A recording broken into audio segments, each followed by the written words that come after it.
Hello, and welcome everybody to another beautiful day here at Live at the Waterhole. And we are excited to be starting off the show today, thanks to Africam here at Vic Falls Safari Lodge in Zimbabwe. My name is Amy, and I will be with you for the show today. So I am looking forward to seeing something new, I must say. And I believe this is a special event that happens every day here at Vic Falls Safari Lodge, where the vultures all arrive and they are fed some of the meat scraps and bones and things like that from the lodge. And it's part of an initiative to help feed these vultures and save them as they are so highly endangered. If you would like to say hello to me, you are more than welcome to do so.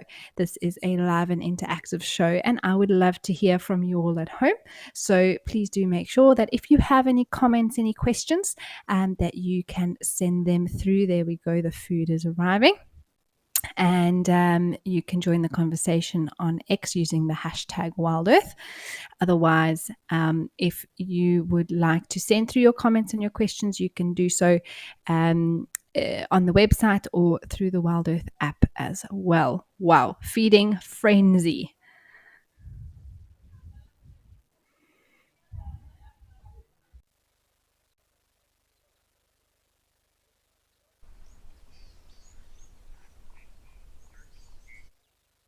There are also a few marabou stalks in between the vultures here.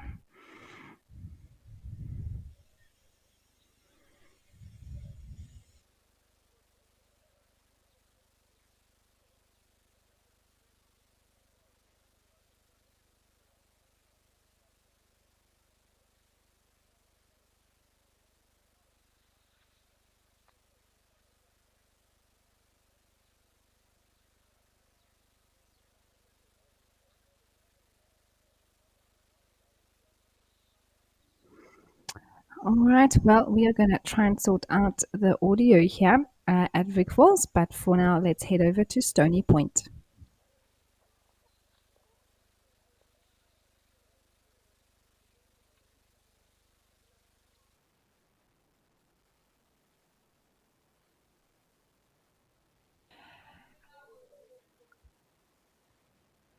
And now we are in the beautiful Western Cape of South Africa, here in Betty's Bay. And how beautiful! What a different scene to that of what we just saw as well. But beautiful nonetheless. You can see those beautiful mountains as well. And Betty's Bay is near Cape Town, a little bit further down along the coast towards sort of the Garden Route side. So not up the west coast, but rather more south and east from there.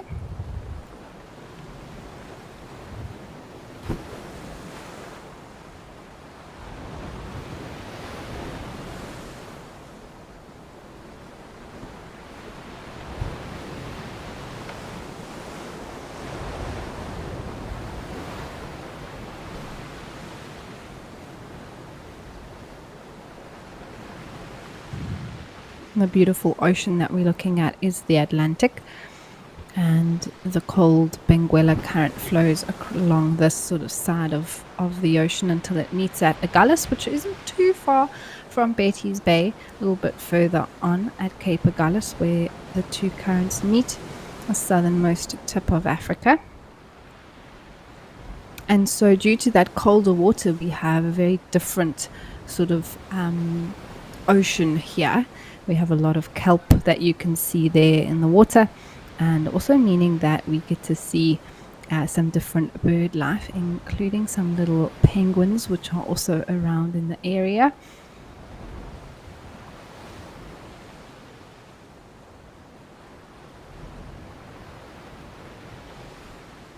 And there they are.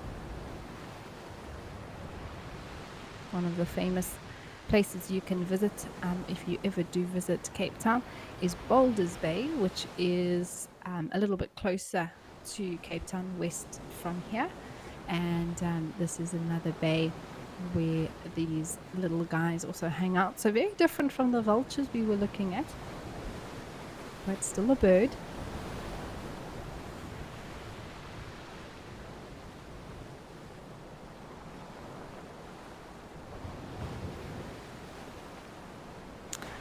All right, well, it is interesting to see. For the most part, the sun is shining, but let's have a look at what the weather is doing across all our locations.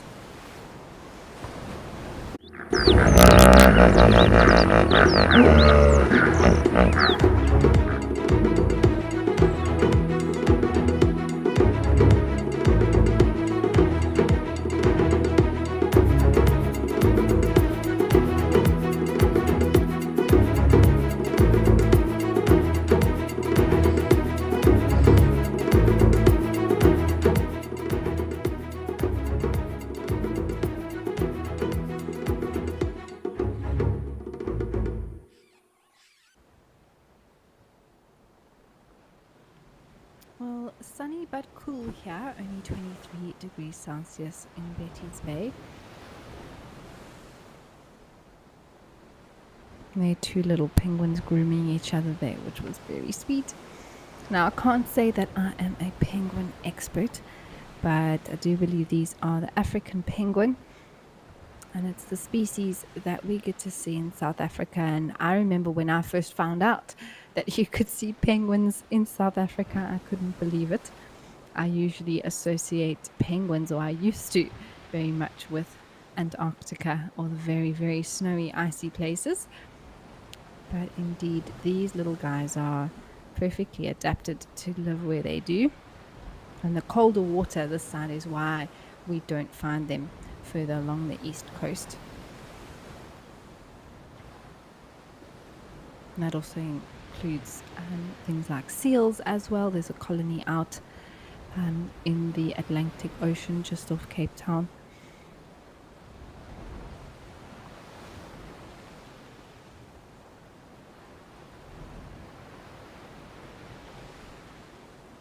Alright, well, I believe we are going to head back up to Zimbabwe and catch up with those vultures.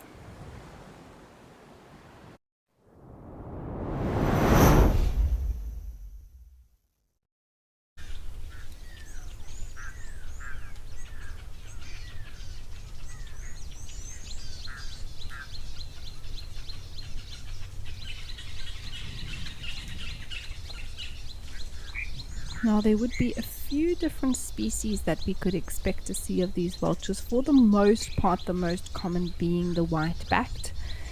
But in between, I'll just have to look to see. There definitely should be some hooded vultures, which are a little bit smaller in size, more petite. White-backed, and then also possibly white-headed and lappet-faced as well, which are very, very large.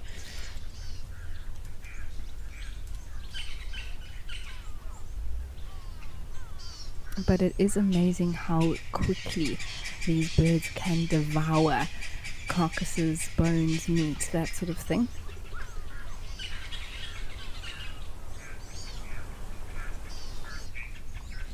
Fuller, so good to hear from you. Thank you for saying hello. You say morning, Amy.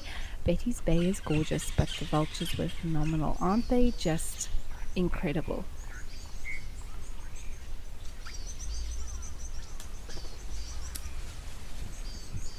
I do find vultures, whether it's a situation like this or at a carcass, quite entertaining. They can be very funny as well, very possessive over their chunk of whatever it is they're trying to eat.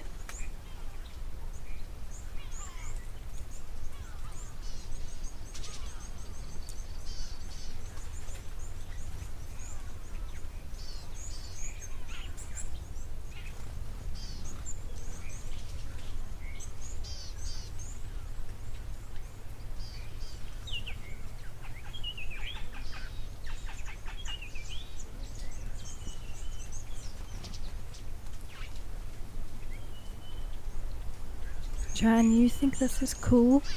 Me too. It is very, very, very cool. And not too far from where these vultures are, there is a waterhole. And so I might see one or two decide to clean up at the water or have a drink after feeding. often vultures will do that. So when we often see them at the waterhole is after they've been in quite a messy situation and they come down to clean themselves up at the water. This, of course, there wasn't too much blood and sort of guts and things like that, so we may not see them do it, but they may just need a drink of water.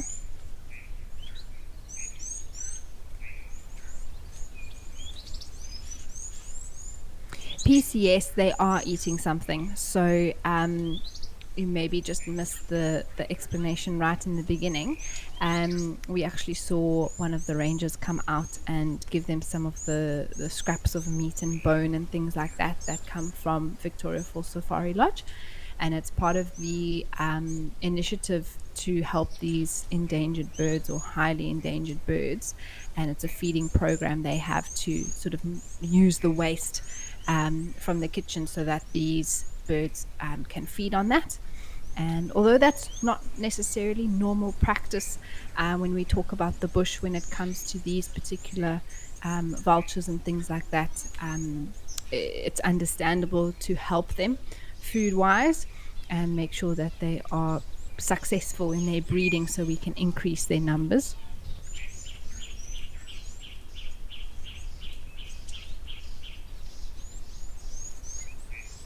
But now that the food is finished, we will slowly but surely see them moving off, and there'll be less and less and less of them around.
Zim, you are saying good afternoon. How long have the vultures had the feeding program in place?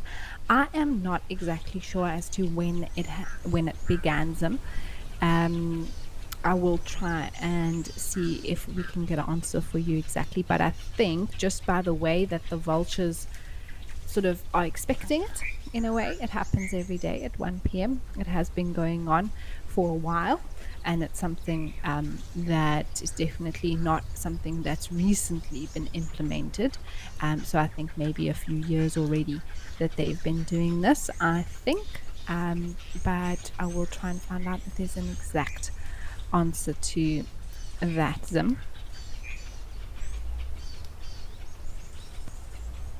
Fuller, yes, I actually just answered your question as to how regularly they fed. It's every day at 1 p.m. They bring out the scraps. So it's actually something that they offer here at the lodge for guests to be able to come down and watch them a little bit closer up to see them feeding.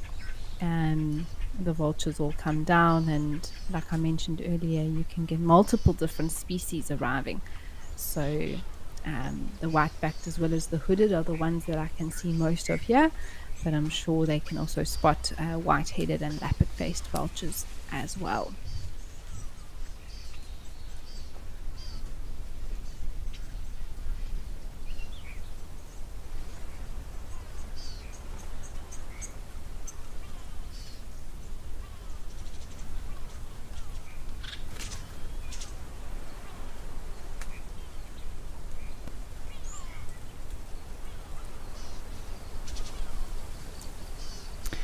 Victor, hello. Thank you so much for your question. You want to know how important are vultures in the ecosystem? Victor, they are vital. They are such an important part of what we refer to as a food web. Um, they are indeed scavengers. They also part of keeping the bush clean. If you think about how much they actually clean up what the scraps and leftovers are. Maybe parts and things that other animals wouldn't be able to eat or digest or even be able to get to. You know, their beaks are so well adapted, specifically the hooded vulture. Such a small, slender, sharp beak, but their little head can really fit into all the nooks and crannies of the bones. And then you've got the bigger, like white-backed or even lappet face that have a really heavy set bill, and that can crack bones and eat bits and shards and things like that, which other birds or other scavenging birds wouldn't eat. So they are so important, Victor, and it's part of why this feeding scheme is here. Unfortunately, vultures are carry some negative cultural beliefs with them, and it's understandable with them sort of, first of all, I guess, not being the most attractive in appearance and being a little bit scary looking, also associated very much with death. The vultures are circling, they eat carrion, which is basically dead organic material. And it's not exactly a nice thing that as us as humans like to associate with. And because of that, they often are poisoned or hunted, or there's different, associations with it. But they falling victim to this across Africa. And so what the aim of this feeding program is to supply them with a safe, to give them a safe supply of food, that they know for sure that they're not going to be poisoned or anything like that. And then hopefully that will lead to healthier birds, to more successful breeding, and an increase in their numbers. All species of these vultures are endangered, varying from highly to critical. And so this is part of why this feeding happens here at Victoria Falls Safari Lodge.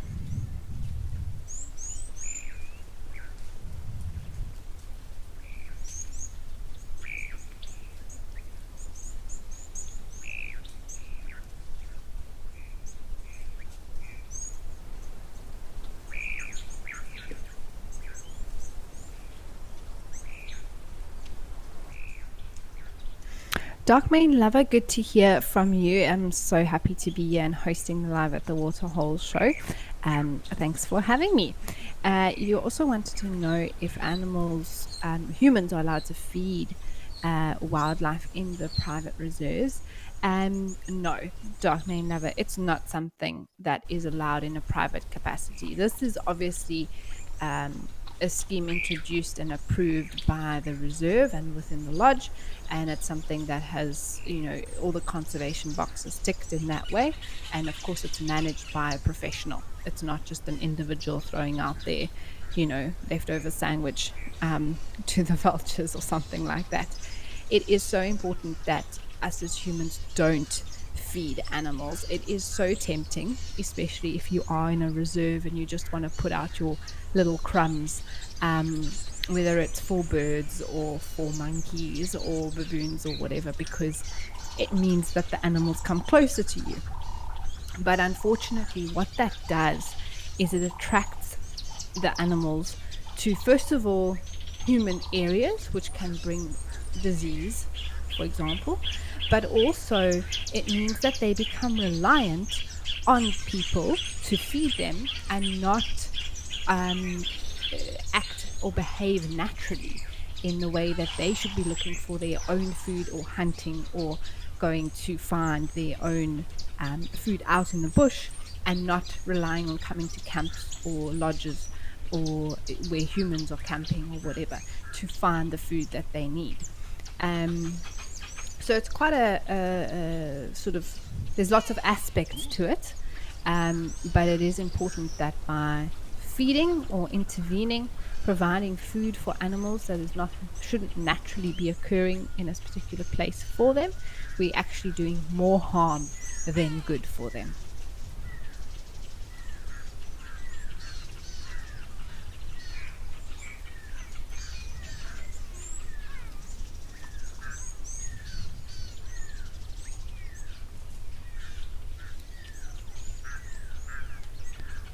Just to add on to that one final thought, we must remember that if there is anything altercation that happens between the animal and a human, in the end it's the animal that will pay that price. For example, a monkey biting you, or for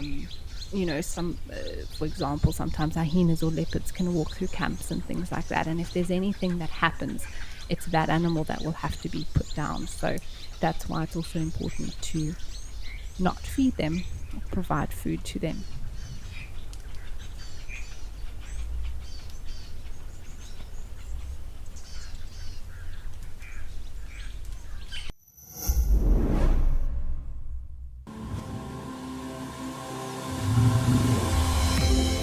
This is On Safari.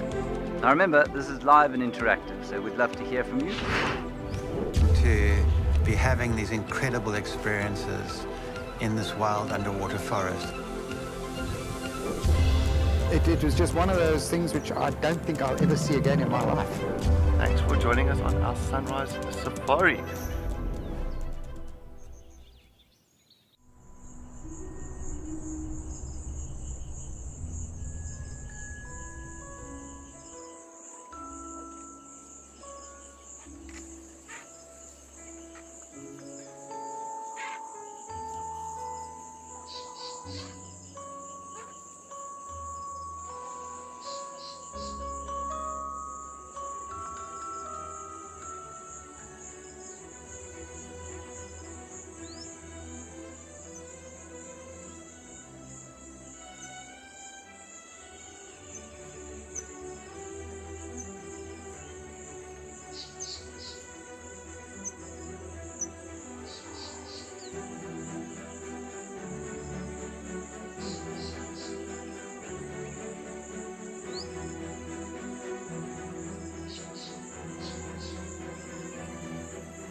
there are a few clouds in the sky today here in Kimberley, and we are just checking in on the water birds around here at Comfortsum that always spoil us with so much going on. And there's plenty of red-knobbed coots around at the moment. I think an Egyptian goose or two, and some flamingos dotted around as well.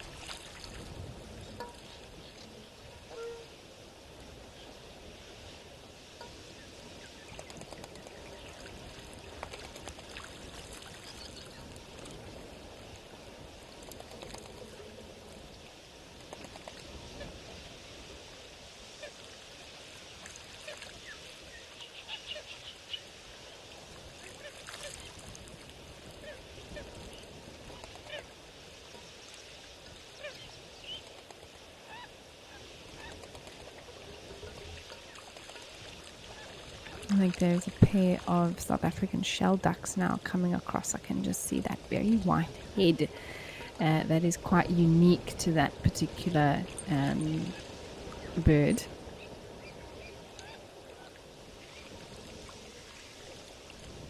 Peace, you'd like to know if this is a huge pond, lake, or the ocean? No, so it's not the ocean. This particular area of South Africa is inland, so completely landlocked, and this is a very large, I suppose, dam or lake would be the most appropriate name for this body of water. And it is massive. We are just sort of on the far, I think, western side of it, where it gets a little bit more shallow. And the water birds and waders love to be in this particular spot, like a little bit of a beach type of area. But the full dam extends far off to the right-hand side as well. Very large body of water here in the central part of South Africa. So completely fresh water.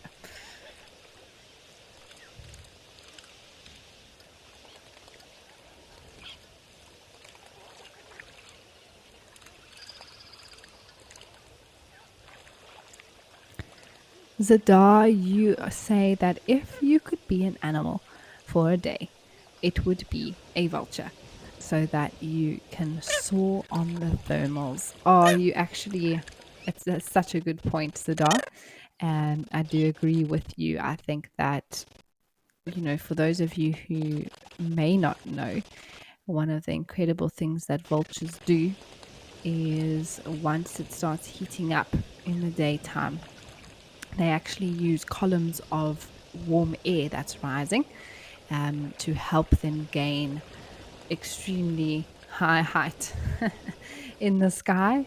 And that's to do with conserving energy. And it means that they don't have to flap their wings so hard, and they can just soar with the rising thermals. And if you ever see one or a group of them start off quite low and they find a thermal, it's incredible how within the time, a few minutes that you spend watching them, they gain thousands of meters up into the sky.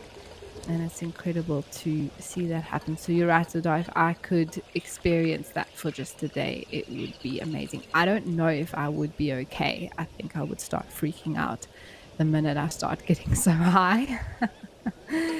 But it would be an incredible experience.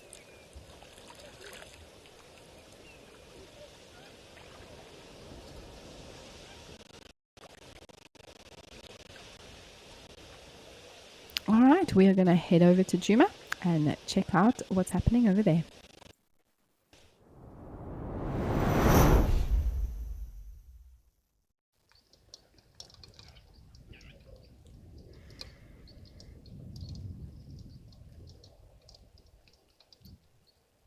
Well, we have arrived back here with these two Egyptian geese, and I think there are some little ones in between there.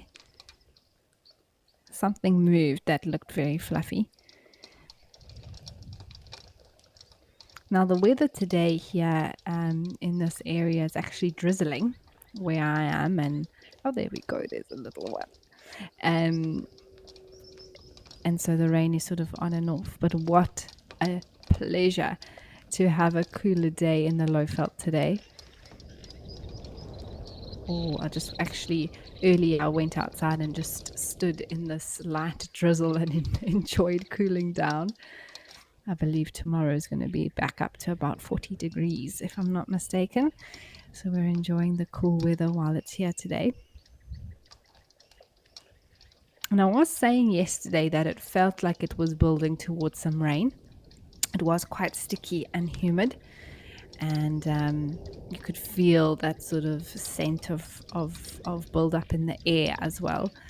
And I'm so glad that eventually it wasn't really a storm. I didn't see any lightning or hear any thunder, but we did get a few mils of rain this morning, which has been wonderful, just cooling everything down again.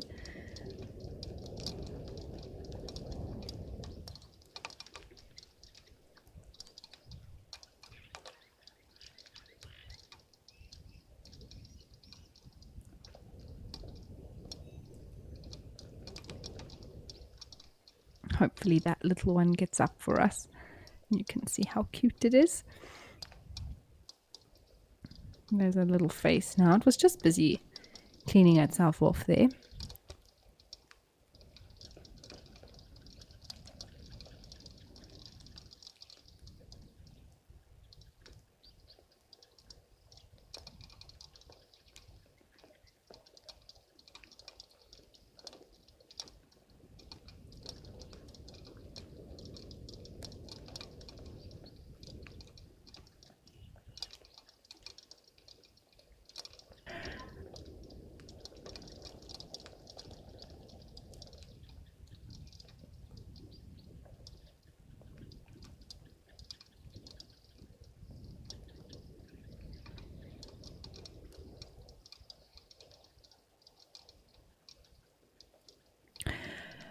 So in the early hours of this morning, about 4 a.m., we saw on this camera that there was a leopard around, and I believe it was the ribs, and he headed up just behind sort of where these geese are. So we're keeping our eyes out, everyone, and as I've explained previously, when it is cooler like this, it's a good day to perhaps see predators moving more so than when it is extremely hot. So who knows, we may have a guest appearance pop by in the next hour and a half or so. That would be amazing. It would be definitely my first leopard to see on the Waterhole show.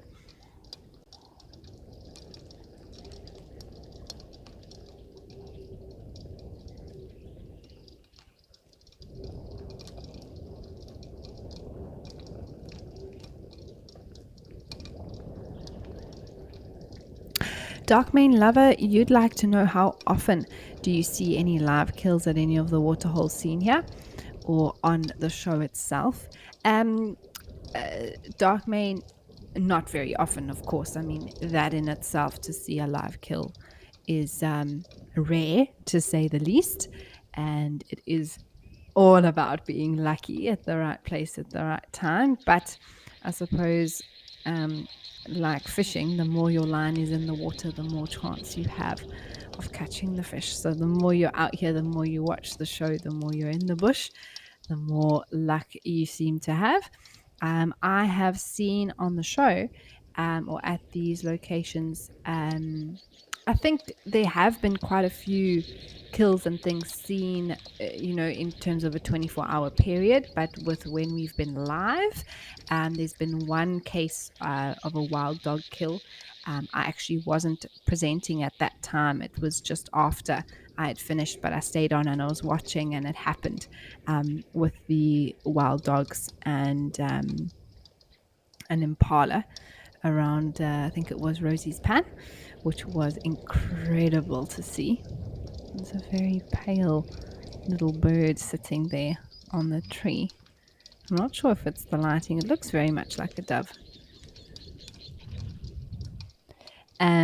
So Darkmane, that was very, very cool to see that. That was incredible and sort of unbelievable.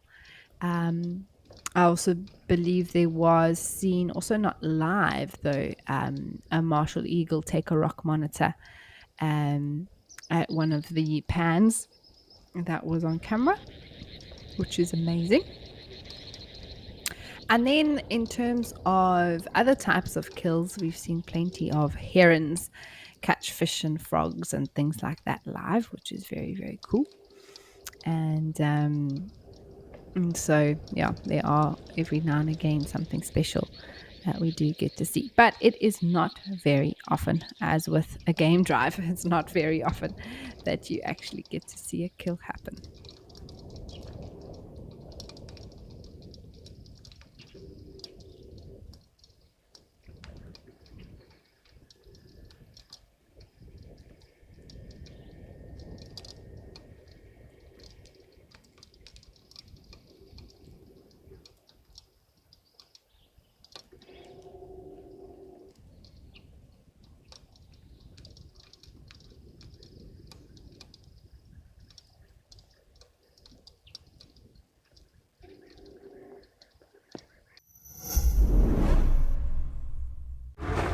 Out in the wild, life moves fast. To capture the action, you've got to be in the right spot at the wrong time. Now, incredible animal behavior, selected from amazing amateur and professional footage, to reveal the secret lives of animals in motion. This is raw nature, caught in the act.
Oh, there's an impala. That little guy better be careful where it goes. That is the sort of the area where the leopard was seen moving off. It looks, I don't know, slightly lost maybe. But that's the exact sort of situation that if there was a leopard hunting would be perfect in place. A lone impala sort of maybe separated from the herd a bit.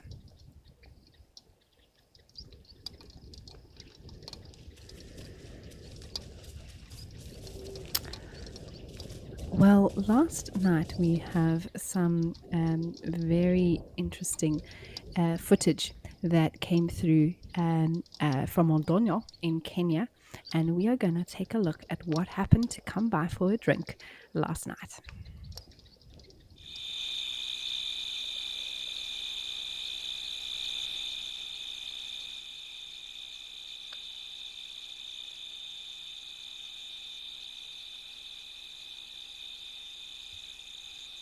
How incredible is this, everyone? Now, one of the amazing things that we've added to the show is being able to show you footage that's collected within 24 hours or so of what happens at some of the water holes when we are not live. And last night we had, it looks like, a mother cheetah and 3 cubs, quite big cubs already, but they'll be her 3 offspring that have come down for a drink at Oldonyo. Now, it's not actually a place where I've seen any predators, to be fair, but at night everything is different, very different sort of surroundings, and a lot cooler temperatures, of course.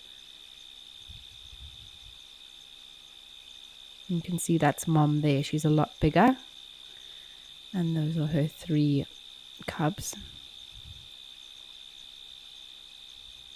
Very skittish, aware that they're also vulnerable out in the open.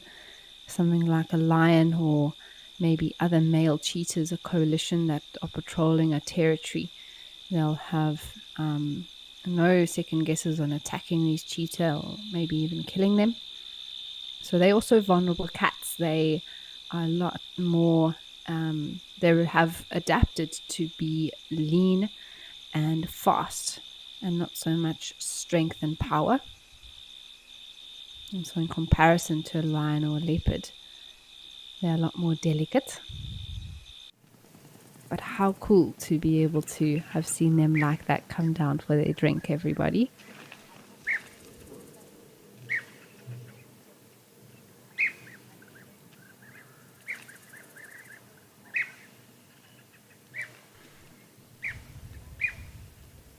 And from last night's activities all the way through to today, now live here in Namibia, we have a giraffe that's come down at Okakuyo.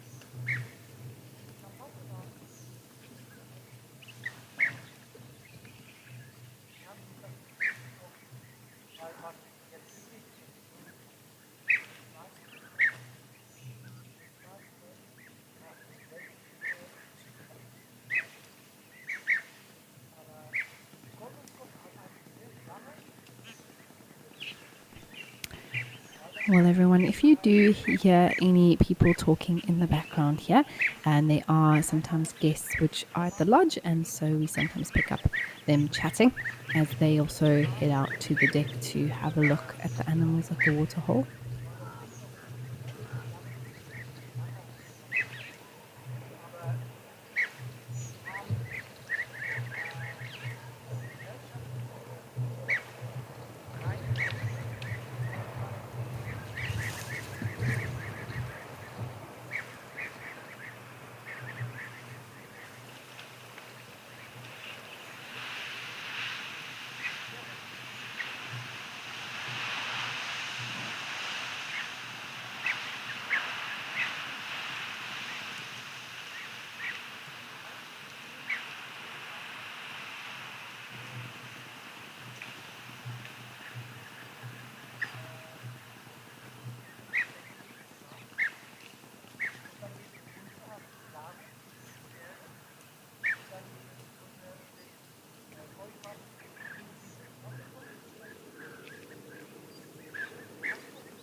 Joanne, you say cheetahs are your favorite. They are so endangered. Yes, indeed, Joanne. Cheetahs are beautiful cats. They're so unique, so elegant, so just the way their body lean and athletic, I suppose, would be the word I would use to describe them. Everything perfectly put together to give them maximum speed. And if you ever are able to look up a slow motion video of them running, you'll see it's almost like a hare or a rabbit, the way they use those incredibly long back legs that come right up in front of their front legs, and they do sort of this incredible running motion. And so they are just beautiful, beautiful cats, and yes, also endangered. And there's a lot to be said about trying to improve the genetic diversity within cheetah, with them being the only one within their taxonomical sort of grouping. They have their own unique species, which they are, and they don't have any other sort of cousins or things like that within the same group. For example, leopards, lions, tigers, jaguars, they're all part of the big cats, whereas the cheetah sits all on its own. And so it's unfortunately, with so few left out in the wild, the genetic diversity within one area is what's threatening the population. And so there's a lot of conservation efforts to actually move around cheetahs from different reserves so that different males and females will mate, and then their offspring will have a new genetic code that's very different from the others, which then can mix more, so limits the amount of inbreeding, which is fine within a few generations, but it can actually begin to cause problems within the animal kingdom later on.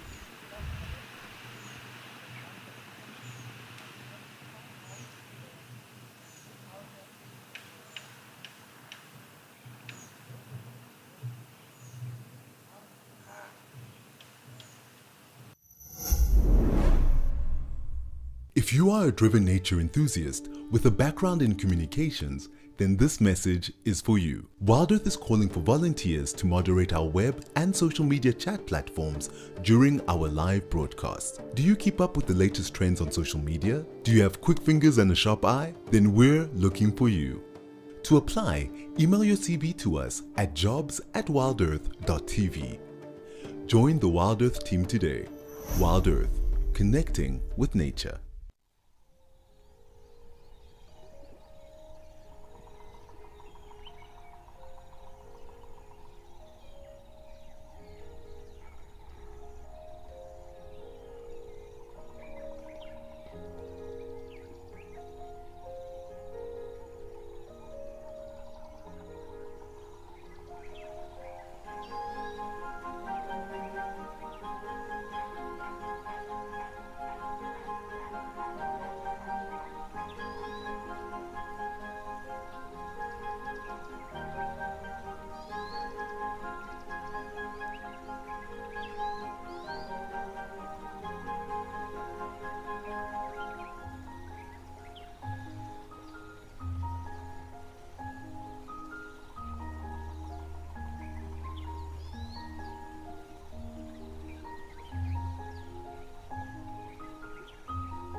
Sarah, hello to you. You say you've been loving the new places that have been shown. Me as well. We have been lucky to be able to see a few new locations that have been added thanks to Africa.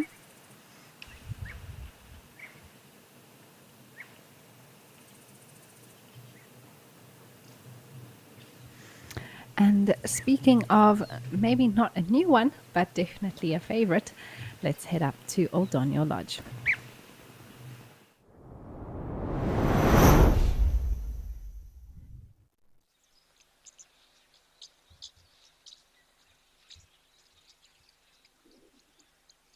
On the beautiful, familiar scene here in Kenya with these giraffes feeding. Probably not feeding, drinking. And there seems to be, I think, an elephant under the tree on the right-hand side.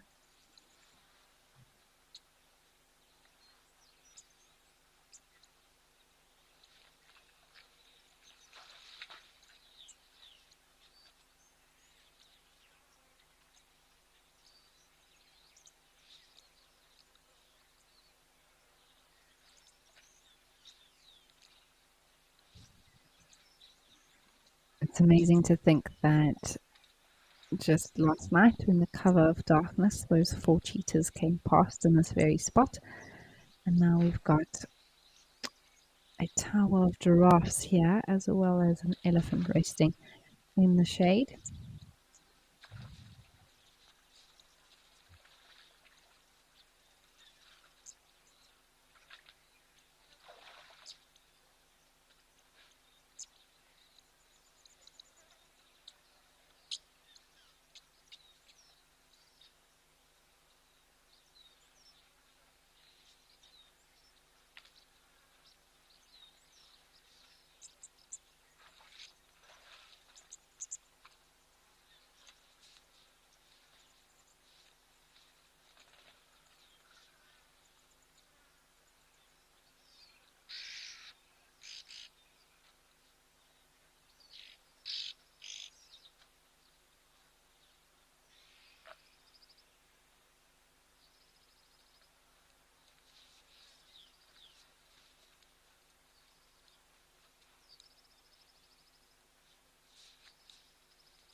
I think he was probably at the water a little bit earlier.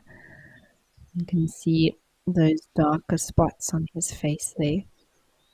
Maybe a little bit of splashing was done, and now he's gone off to rest there in the shade.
So I've just asked if we can check in the tree here next to this Ellie. I saw a little bit of a sort of a white spot And I just want to make sure that it's not a bird of prey sitting just a little bit further to the right. There's a dead tree sort of in front, and then there was quite a light patch from a distance. May have looked like a bird of prey, but we just want to be sure.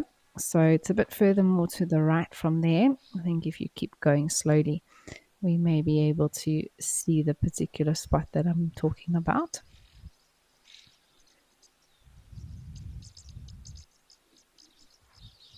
So a little even more to the right. And then this is the tree that I'm talking about. There we go. I actually just saw what I was looking at. So if everyone can see, it is in fact just the log with the sunlight on it, but at a distance it looks like a very white bird. And I thought it was maybe a juvenile martial eagle, which would have been very, very cool. But now that we've zoomed in a bit, I can see it's just the sun hitting the back of that tree. It looked like it had the crest and everything, but thank you, Kulu. Thank you. I'm glad we could check.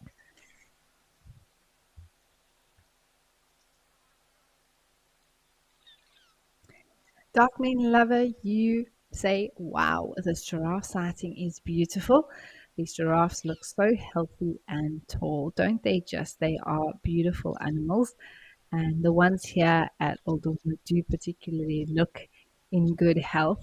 Oh, and there's some young males giving each other a go, doing that act we call necking. So it's how giraffes actually fight with one another. Well, there's a third one on the right. I'm not sure why he's standing there. It's something that takes place between two giraffes at a time.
I think this is the first time I've actually seen three males having, well, the one in the middle's trying to hit both the one on the left and it tried to hit the one on the right just now.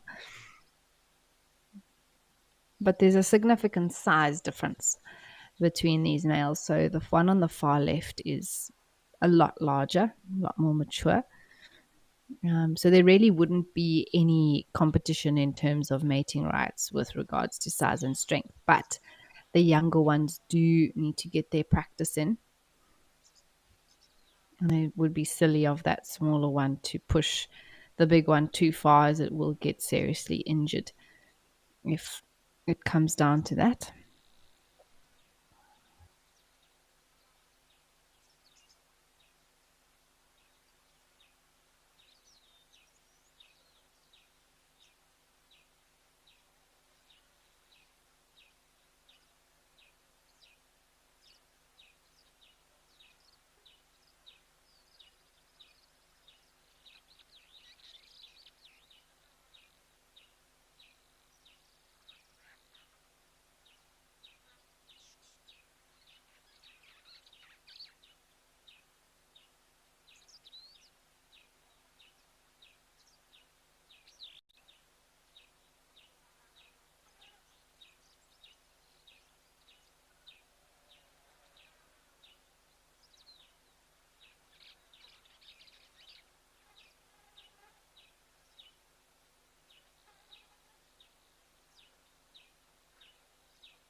Dark Main Lover, it is just a beautiful scene always at Oldonyo, with the sky, the clouds, the colors of the trees, as well as the bit of brown around the waterhole. It's a magical African scene, and we are so lucky to be able to sit here and watch what happens at this particular waterhole in such a beautiful place.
Tracy, I'm so glad that you're enjoying the show and that you love what you're seeing. Me too.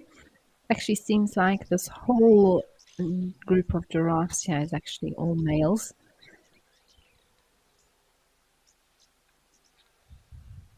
I wouldn't be surprised if somewhere close by there's a female or a group of females, and there's some chemical pheromones that are being emitted that are setting these males off.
All right, well, we have had an awesome time here at Oldonyon. Who knows, we may be back, but for now, let's head over to Juma.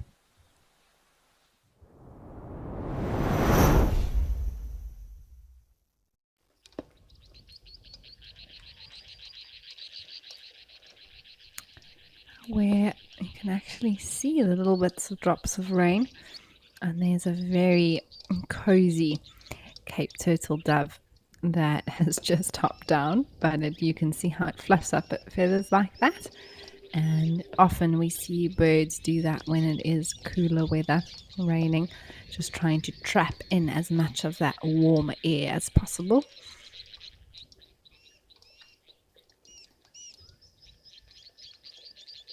When I see birds doing that, it makes me feel like I should be on the couch with a blanket and some hot chocolate or something. They look so cozy.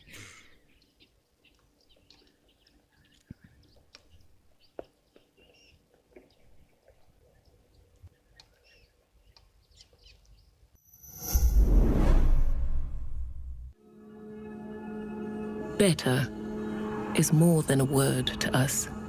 It's a commitment to conserve our nation's precious landscapes, oceans, and wildlife. It's more sustainable fishing and farming practices, jobs and prosperity for our communities, and access to clean drinking water for all. Better is believing that together we can make a difference. For nature and for you.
Now it's continuing to drizzle here in the low felt, everyone, at Juma.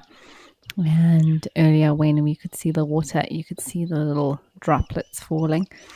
And like I say, I am loving it. It has been so pleasant to enjoy a bit of rain.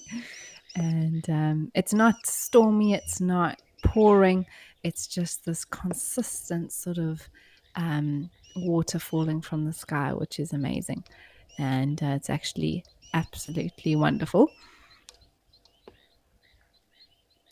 Probably not the best safari weather in the world. But when it has been so hot day after day, it is a welcomed relief.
Well, everyone, while the rain continues here at Juma, let's try head back to Kenya.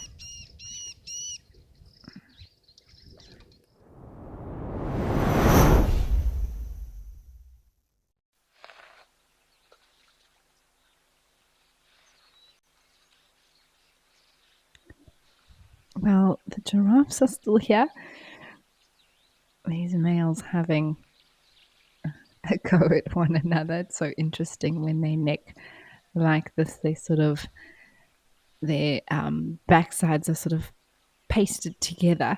They don't move away from one another and try and hit each other with their horns.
Experience captivating wildlife documentaries showcasing incredible animal behavior for free by visiting lionmountain.tv or downloading the app, accessible on both Apple and Android platforms.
Well, everyone, not only do we have amazing things here to look at in the day, but last night we also had another special little visitor at Old Daniel.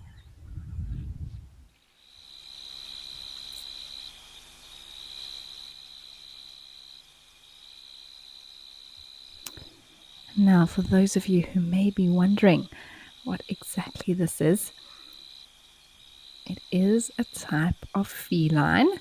So if you were thinking that, well done. But it is actually a caracal.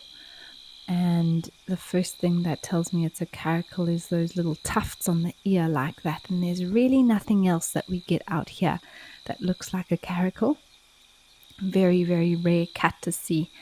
Very much moves around at night and also very secretive, solitary. and has a unique face as well. Not so much like some of the other cats, but almost looks like the cats that you see associated with Egypt or that sort of area. Very sort of compact face with big eye sockets. But how cool was that? Caracal who came down for a drink here at Old Doniel last night.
I see the elephant's also on the move.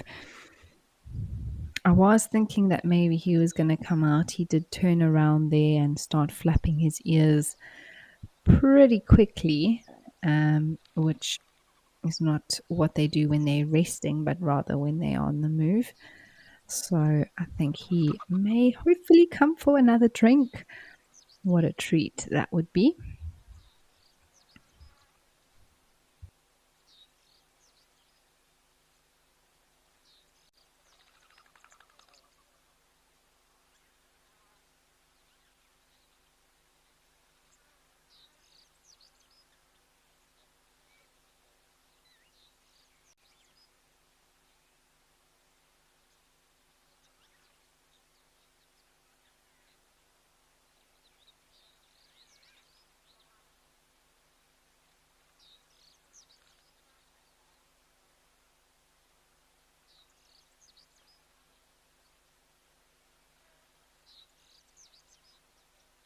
Christine, while we watch this Ellie Comfort's drink, you want to know if caracal and black-footed cats are more or less the same size. So no, Christine. Caracals are much larger. They are quite a lot bigger than the black-footed cat. Black-footed cat, I'd more or less say it's the size of an African wild cat. That's more similar. They weigh about 2 kgs or so, whereas a caracal goes all the way up to about 9 kilograms.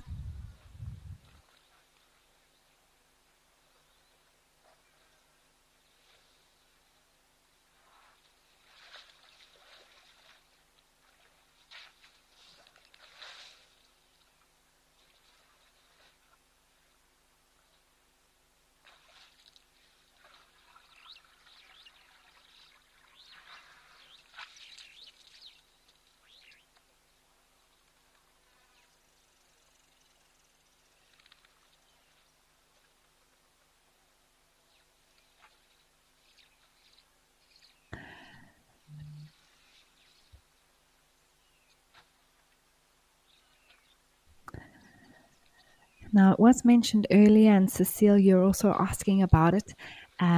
There was a striped hyena that was seen here on Sunday evening with Africa.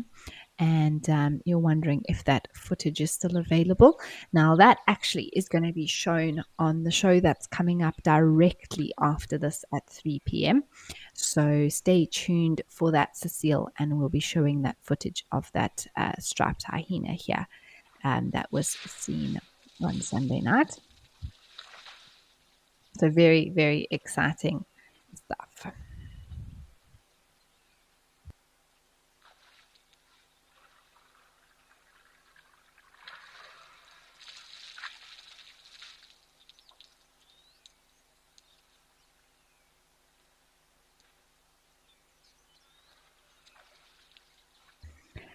Dark Main Lover, you say you were about to say caracal. Thank you, Amy. Wow.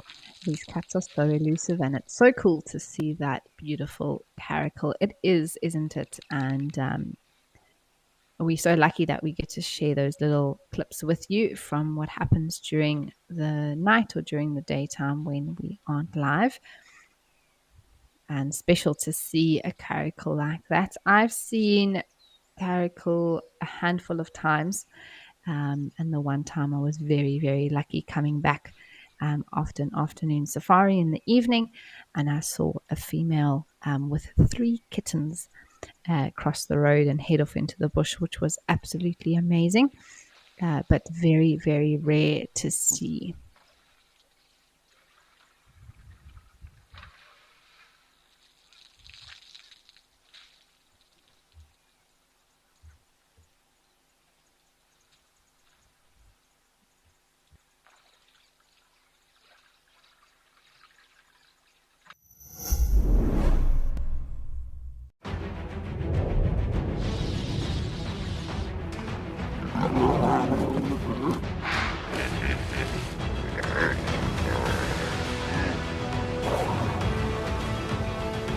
Experience captivating wildlife documentaries showcasing incredible animal behavior for free by visiting lionmountain.tv or downloading the app, accessible on both Apple and Android platforms.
Well, now that that elephant bull has moved away, we have started to do some birding, everybody. And there are these beautiful, superb starlings that have come down for a drink.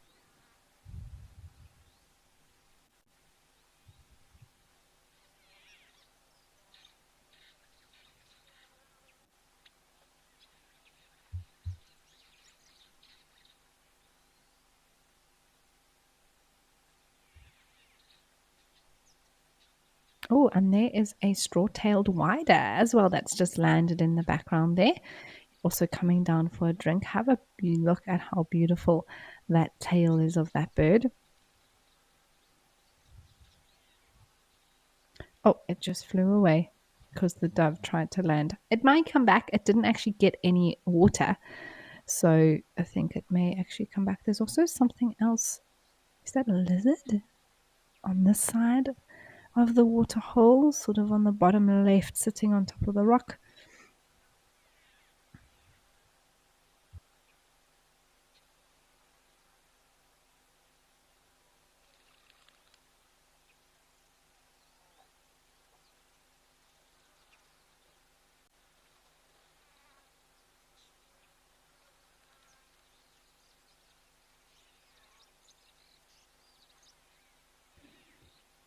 Tadio was going to try and get us a closer look, but it just ran away. That is still there now, just by the green, but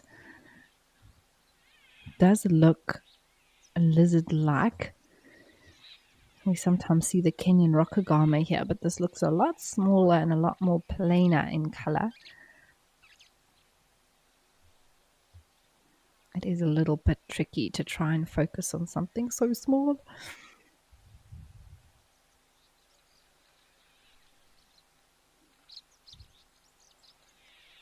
Definitely a type of lizard or skink even.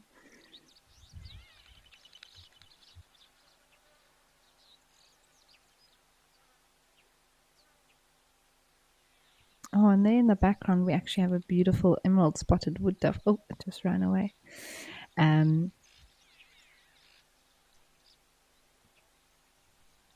Namakwa dove as well coming to drink. So plenty of action here at Old Donyo all of a sudden.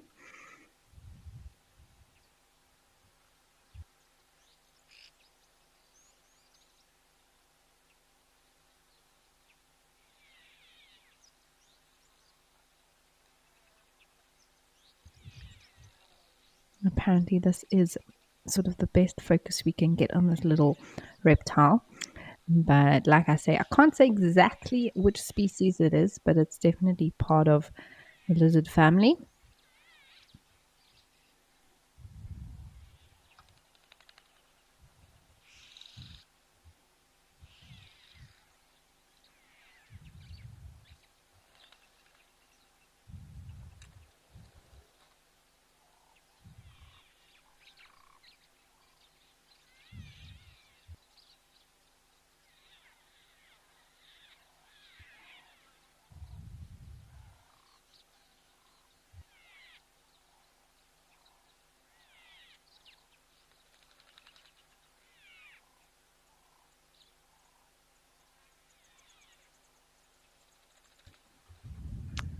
All right, everyone. Well, we have one more little clip to show you from last night of a visitor that came down to a waterhole. So let's have a look at that and see what arrived.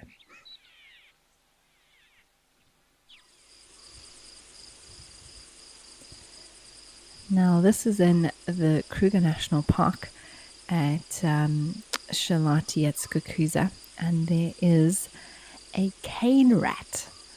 Now, I'm not sure if everyone is too familiar with what that is, but it is a rat nonetheless, and it is very much a nocturnal animal and something that I actually haven't seen such a good view of ever. I've seen their tracks before when doing track and sign training and having a look at their very unique footprints in the sand. But this is what they are. They're very large And I've seen them running through the grass or hopping through the grass sometimes. But that is indeed a cane rat. And just like that, it disappears.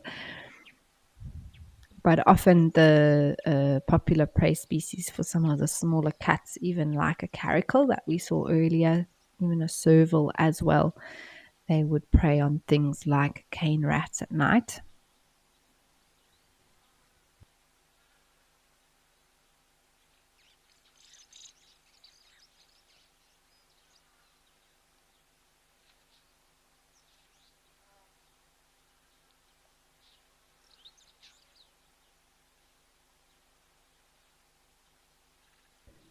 Pete, thank you so much for your message. I do hope that everyone else agrees with you and is enjoying the nighttime footage that we've added to the show. I think it's just great to see, like you say, some of the more rarer and shyer animals that are highly unlikely to see in the daytime out in the open. But in the cover of darkness, they are a lot more comfortable. And you say that we are praying for more rain, and you are praying for it to stop. And you hope that we get some more here. Thanks, Pete. We appreciate that.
Ross, you want to know what the rat tracks look like?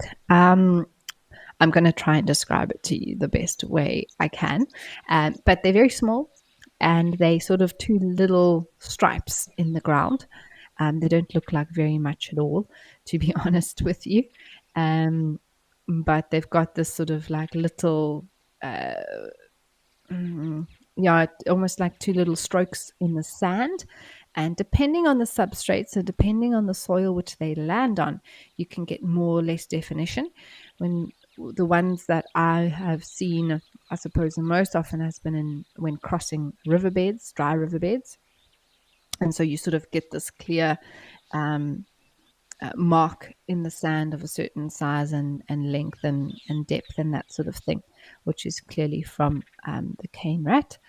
When it is in sort of a more sandy, finer sandy soil that can take more definition, you might actually get a little bit more of the foot detail in those sort of two little strips and a bit of a back pad or impression. And then, of course, the nails at the tip of the toe as well that can form an imprint. But it's quite very sort of narrow and sort of a thin strip. But you can look it up or look at a field guide on mammal footprints or tracks, which may be able to help you. But it is one of the rarer tracks to try and find, just because, they sort of, it can easily get disturbed because it is small and not something that we commonly can see. So very, very cool if you do manage to ever see tracks of a cane rat.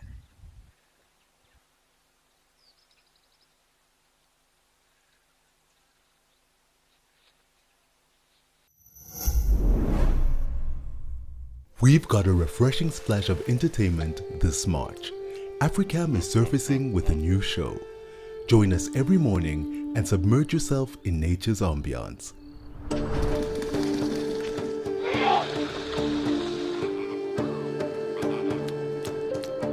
Watch it live and transport yourself to the finest watering holes across Africa.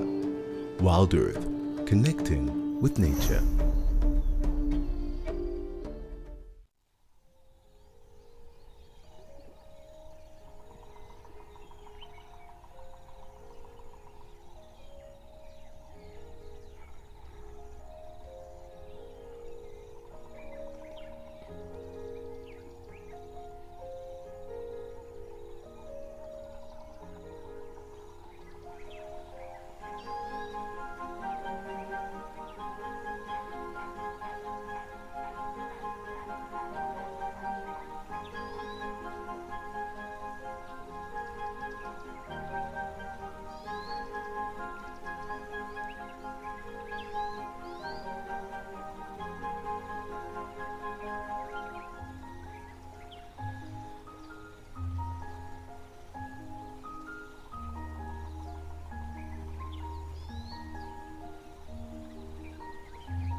Well, I have been hoping that this giraffe decides to come back.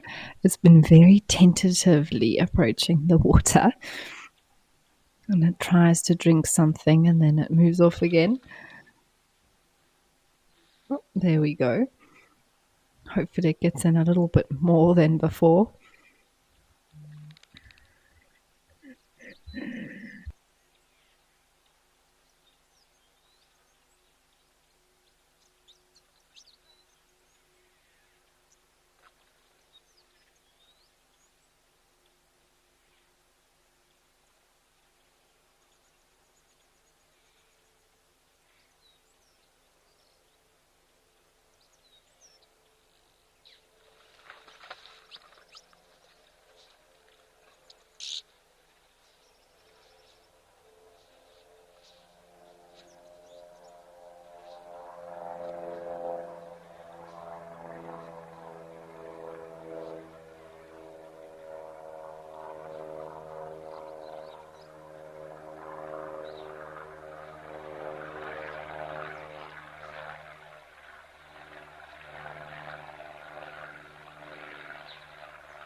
Peter's another animal. So good to hear from you again. And you say that this is such a lovely giraffe. Isn't he just beautiful?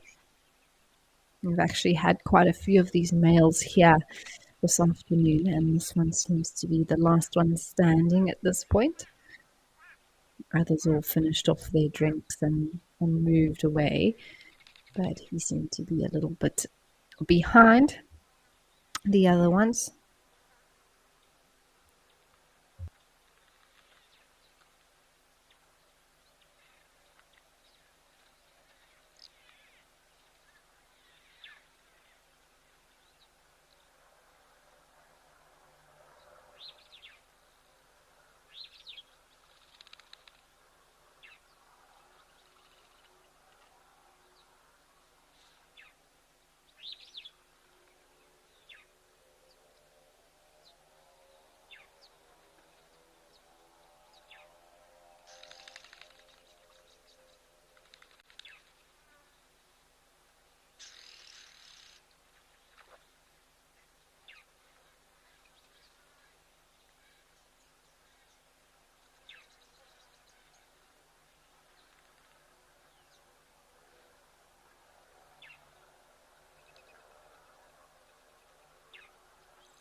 Well, a friend has decided to also come get some water here.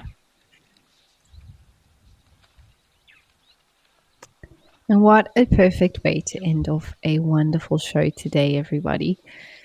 A reminder that straight after this at 3 p.m. we're going to be heading into on safari before we go into your very own live safari. That will be at 3:30. Leo, you say thank you for another relaxing show. It is a pleasure, Leo. I'm so glad you found it relaxing. And we had plenty of animals and action and entertainment today with lots of different species. And it was really lovely to spend the time with you all. And thank you so much to everyone who sent through your comments and your questions. It's wonderful to chat to you all and discuss things. And the vultures today were definitely a highlight for me. And then I always love to see an elephant come and drink here at El Doño. And of course, sharing with you some of that nighttime footage and the special little features that we get to share now about the little visitors we have during the night, which is lovely. So everyone, it is time for me to say goodbye, but we will be back with you tomorrow for the show at 1 p.m. Central African time, and I will be back with you then, so I'm already looking forward to that. But have a wonderful afternoon, evening, or morning ahead for all of you watching, and I will chat to you all again tomorrow.